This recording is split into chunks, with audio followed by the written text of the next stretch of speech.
आज मशहूर गायक केके की अंतिम विदाई। मुंबई में वर्सोवा शमशान में होगा अंतिम संस्कार। केके के घर में रखा गया पार्थिव शरीर। अंतिम दर्शन के लिए आ रहे परिवार के लोग। केके के निधन से बॉलीवुड में शोक की लहर। तमाम बड़ी हस्तियों ने दी श्रद्धांजलि।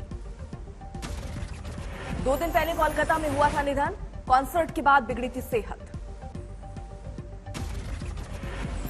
केके के पुराने दिनों को याद कर रहे दोस्त। दिल्ली के किरोड़ीमल कॉलेज में थी पढ़ाई। मुंबई एयरपोर्ट पर भी सिंगर केके के फैंस का दिखा जमावड़ा। कोलकाता से लाया गया था शव। कोलकाता के ग्रैंड होटल का सीसीटीवी फुटेज आया सामने। शो के बाद कंधे पर तौलिया डाले दिखे सिंगर केके। शो के दौरान भी दिखे थे बेचैन। लिफ्ट में भी केके की हालत दिखी थी खराब। सहारा लेकर थे खड़े। कल कोलकाता में सीएम ममता बनर्जी ने दी केके को श्रद्धांजलि। संगीत के क्षेत्र में बताया बड़ा नुकसान।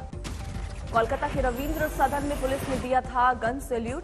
पोस्टमार्टम में मौत की वजह हार्ट अटैक। फाइनल रिपोर्ट का इंतजार।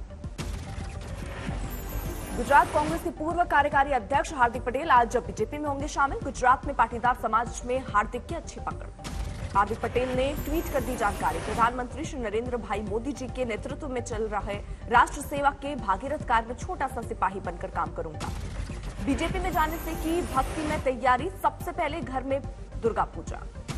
इसके बाद स्वामी नारायण गुरु के साथ गौ पूजा। सुबह 11 बजे पहुंचेंगे बीजेपी दफ्तर। अहमदाबाद की सड़कों पर लगे पोस्टर बैनर। बीजेपी की तरफ से हार्दिक स्वागत। आज नेशनल हेराल्ड केस में राहुल गांधी को ईडी ने पूछताछ के लिए बुलाया। समन के बाद राहुल ने विदेश में होने की वजह से ईडी से मांगा समन। कांग्रेस अध्यक्ष सोनिया गांधी को भी ईडी का समन। नेशनल हेराल्ड केस में जुड़े मनी लॉन्ड्रिंग का मामला। जांच एजेंसियों ने 8 जून को पूछताछ के लिए बुलाया। सोनिया राहुल को ईडी के समन को लेकर जोरदार सियासत। कांग्रेस ने केंद्र सरकार को घेरा। कहा बदले की भावना से हो रही कार्रवाई। कांग्रेस महासचिव प्रियंका गांधी के लखनऊ दौरे का आज दूसरा दिन। प्रियंका ने नव संकल्प वर्कशॉप को किया संबोधित। 2024 के लिए कार्यकर्ताओं में भरा जोश। कल 2 दिन के लखनऊ दौरे पर पहुंची कांग्रेस महासचिव प्रियंका गांधी का कार्यकर्ताओं ने एयरपोर्ट पर किया जोरदार स्वागत। वाराणसी के ज्ञानवापी सर्वे में दौरान फोटोग्राफी करने वाले विभाष दुबे का बड़ा बयान। कहा दीवारों पर देवनागरी में लिखे हैं श्लोक। अभी कई राज और हैं छिपे। जगत गुरु शंकराचार्य श्री निश्चलानंद सरस्वती महाराज की मुस्लिम नेताओं को सलाह। कहा पहले की तरह होना चाहिए ज्ञानवापी का स्वरूप। उसमें न डाले कोई रोड़ा। वाराणसी में औरंगजेब के धराहा मस्जिद को लेकर दावा कोर्ट में मंजूर। 4 जुलाई को सुनवाई। बिंदु माधव मंदिर होने की बात। बेंगलुरु में एनएसयूआई कार्यकर्ता का विरोध। शिक्षा मंत्री बीसी नागेश के घर के बाहर विवाद को लेकर प्रदर्शन। दिल्ली के सर गंगाराम अस्पताल में भर्ती आजम खान से मिले अखिलेश यादव। आजम के जेल से निकलने के बाद पहली मुलाकात।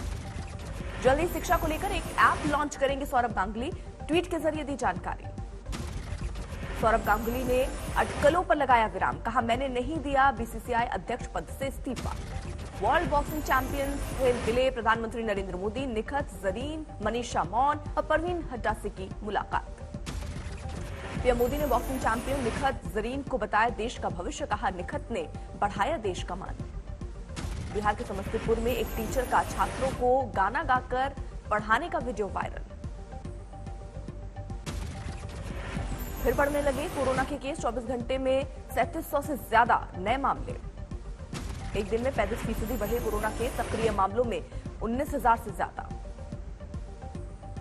केरल और महाराष्ट्र पहले 2 नंबर पर। दोनों राज्यों में 1000 से ज्यादा नए केस। पूर्व क्रिकेटर महेंद्र सिंह धोनी ने अपनी फैन लावण्या से रांची बुलाकर मुलाकात की। स्पाइन मस्कुलर ऑट्रोफी से ग्रस्त है लावण्या। टिहरी के जंगलों में फिर आग। लाखों की वन संपदा खाक। रजिस्ट्रेशन अनिवार्य होने से केदारनाथ के आधे रास्ते से लौटाए जा रहे हैं यात्री। रोजगार पर असर पड़ने से नाराज स्थानीय कारोबारी। आंदोलन की धमकी। केदारनाथ में अब टोकन सिस्टम से होंगे दर्शन। टोकन में समय के मुताबिक ही लाइन में खड़े होंगे भक्त। 26 दिनों में 4.5 लाख लोगों ने किए केदारनाथ के दर्शन। 1 महीने में 5 लाख लोगों के आने की उम्मीद। जोधपुर में राजस्थान पुलिस का अमानवीय चेहरा आया सामने। सड़क दुर्घटना में मृत व्यक्ति का शव कचरे गाड़ी में ले जा रही थी पुलिस। दिल्ली में पानी की समस्या को लेकर बीजेपी का विरोध प्रदर्शन। बीजेपी सांसद प्रवेश सिंह वर्मा ने की अगुवाई। असम में बाढ़ से जारी है बर्बादी का मंजर। मरने वालों की संख्या बढ़कर पहुंची 38। करीब 1 लाख लोग अभी भी बाढ़ से प्रभावित। असम के 5 जिलों के 171 गांवों में पानी का प्रकोप। कछार जिले में बाढ़ ने 2 और लोगों की ली जान। कई इलाकों में नदियों में कम हुआ पानी। नाव पर स्कूल जाते दिखे बच्चे। राहत कैंप में अभी भी 2500 लोग लिए हुए हैं शरण। महाराष्ट्र के जुन्नूर में आकाशीय बिजली गिरने से 12 बकरियों की मौत। आंधी के दौरान हो रही थी बारिश। यूपी के मुजफ्फरनगर में एनकाउंटर। एक बदमाश मुठभेड़ में घायल। एक अंधेरे का फायदा उठाकर फरार।